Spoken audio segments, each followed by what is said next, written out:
In the vast, frozen expanse of Alaska, a controversial scientific instrument pierces the sky. This is the high-frequency active Auroral research program, known to the world simply as HAARP. Its official purpose is the study of the ionosphere, a volatile, electrically charged layer of our upper atmosphere. Scientists seek to understand this region to improve communication and navigation technologies for both civilian and military applications. However, a darker narrative has shadowed the project since its inception. Whispers and accusations suggest a secret agenda far more sinister than atmospheric research. Could HAARP be a weapon of unimaginable power, capable of controlling the weather itself? This question lies at the heart of a sprawling conspiracy theory that has captivated and frightened people for decades. The story begins not in Alaska, but with the theories of Nikola Tesla in the early 20th century. Tesla dreamed of wireless power transmission, a concept that some believe laid the groundwork for HAARP's technology. Decades later, a patent filed by Bernard J. Eastlund in 1987 described a method and apparatus for altering a region in the Earth's atmosphere, ionosphere, and/or magnetosphere. Yes. This patent, often cited by theorists, became a cornerstone of the HAARP conspiracy narrative. The official HAARP project was initiated in 1990, a joint venture of the U.S. Air Force and Navy. Construction of the facility began in 1993 in a remote location near Gakona, Alaska. Its isolation and military backing immediately fueled suspicion and speculation. The core of the facility is the Ionospheric Research Instrument, IRI, a powerful high-frequency radio transmitter. This instrument is designed to temporarily excite a small, contained area of the ionosphere. By studying the effects of this excitation, scientists can learn more about the ionosphere's properties. The data gathered helps in developing technology to mitigate ionospheric disturbances on communications. But theorists propose a much different application for this technology. They claim that by heating the ionosphere, HAARP can create a lens-like effect. This lens could concentrate solar energy onto a specific point on Earth. Alternatively, it could be used to bounce extremely low-frequency ELF waves back to the surface. These ELF waves, the theory goes, can have profound and devastating effects. Most persistent claim is that HAARP can steer or intensify hurricanes. Proponents of this theory often point to major storms like Hurricane Katrina as evidence. They allege that the storm's unusual path and rapid intensification were no accident. Another shocking accusation is that HAARP can trigger earthquakes. Theorists suggest that ELF waves can be targeted to resonate with tectonic plates. The devastating 2010 Haiti earthquake was quickly linked to HAARP by some online communities. Similarly, the 2011 Tohoku earthquake and tsunami in Japan also drew suspicion. Beyond natural disasters, some theories delve into the realm of mind control. This idea posits that the low-frequency waves can influence human thought and emotion.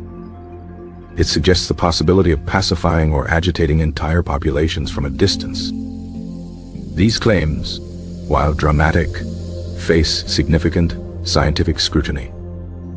The scientific community overwhelmingly refutes the possibility of weather control or earthquake induction. Physicists argue that the energy output of HAARP is minuscule compared to natural forces. The energy HAARP radiates into the ionosphere is many times weaker than that of a single bolt of lightning. The atmosphere contains countless lightning strikes occurring every minute across the globe. Energy from the sun that bombards the ionosphere dwarfs HAARP's input by many orders of magnitude. Furthermore, weather phenomena occur in the troposphere and stratosphere, far below the ionosphere. There is no known physical mechanism by which perturbing the ionosphere could affect weather systems. The connection is simply not supported by our current understanding of atmospheric physics. The earthquake theory is considered even more implausible by seismologists. The amount of energy required to shift tectonic plates is astronomically large. HAARP's energy, by the time it could theoretically reach the Earth's crust, would be infinitesimally small. It would be like trying to knock down a skyscraper by throwing a tennis ball at it. Despite the scientific consensus, the conspiracy theories persist and evolve. The internet has provided a fertile ground for these ideas to spread and find new audiences. Online forums and video platforms are filled with supposed evidence and expert testimony. The initial secrecy of the military-run project created a vacuum of information. This vacuum was eagerly filled by speculation and fear of the unknown. The complex nature of ionospheric physics makes it difficult for the public to understand. This complexity allows misinformation to take root more easily. In 2014, the U.S. Air Force announced it would be shutting down the HAARP facility. This news, however, did not quell the conspiracy theories. Some believed it was a trick, and the project was simply going deeper underground. In August 2015, ownership of HAARP was transferred to the University of Alaska Fairbanks. The university now operates the facility for scientific research, making it available to scientists worldwide. In an effort to increase transparency, the university began hosting an annual open house. This allows the public to tour the site and ask questions directly to the researchers. Visitors can see the antennas up close and learn about the actual science being conducted. This move towards openness is a direct attempt to counter the years of misinformation. Yet, the legend of HAARP as a secret weapon remains a powerful modern myth. It speaks to a deep-seated distrust of government secrecy and military power. It reflects a human tendency to find order and agency in chaotic, destructive events. It is easier for some to believe in a secret cabal controlling the weather than to accept the random, impersonal fury of nature. The debate continues in the digital ether, a battle between scientific explanation and compelling conspiracy. Is HAARP a benign research tool dedicated to human advancement? Or is it a dormant monster, a weapon of unimaginable power waiting for the right command? The truth, as they say, is out there, somewhere between the Alaskan ice and the shimmering ionosphere. The facility's early development was shrouded in the typical secrecy of Cold War-era projects. This lack of public information created a fertile ground for alternative theories to grow. Early critics worried about the potential environmental impact of the powerful radio waves. They questioned the wisdom of artificially manipulating a little understood part of our atmosphere. The first prototype transmitter became operational in 1994. A proof of concept. Even at this early stage, the project was generating buzz in fringe communities. By 1999, the facility was developed to an intermediate level, capable of serious research. The final version of the ionospheric research instrument was completed in 2007. This marked the peak of its power and, consequently, the peak of the conspiracy theories. Theorists claimed this new power could be used for even more precise and destructive acts. They pointed to droughts in some regions and floods in others as potential evidence. The facility was temporarily shut down in May 2013 due to funding issues. This shutdown was seen by some as a sign the project's secret mission was complete. The official narrative, however, was simply a change in military research priorities. The University of Alaska Fairbanks took over a facility that was both a scientific asset and a public relations challenge. Their goal was to pivot HAARP towards open, collaborative and transparent research. New experiments funded by organizations like the National Science Foundation began.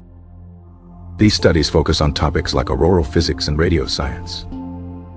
The mind control theories often reference the work of Dr. Nick Begish, a prominent critic.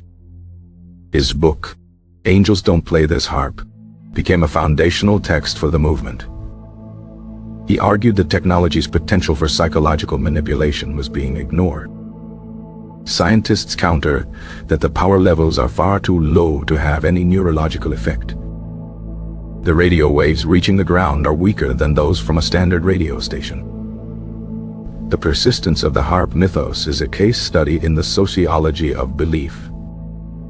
It demonstrates how a narrative can be more powerful than factual evidence for some. The visual power of the antenna array itself contributes to its mystique.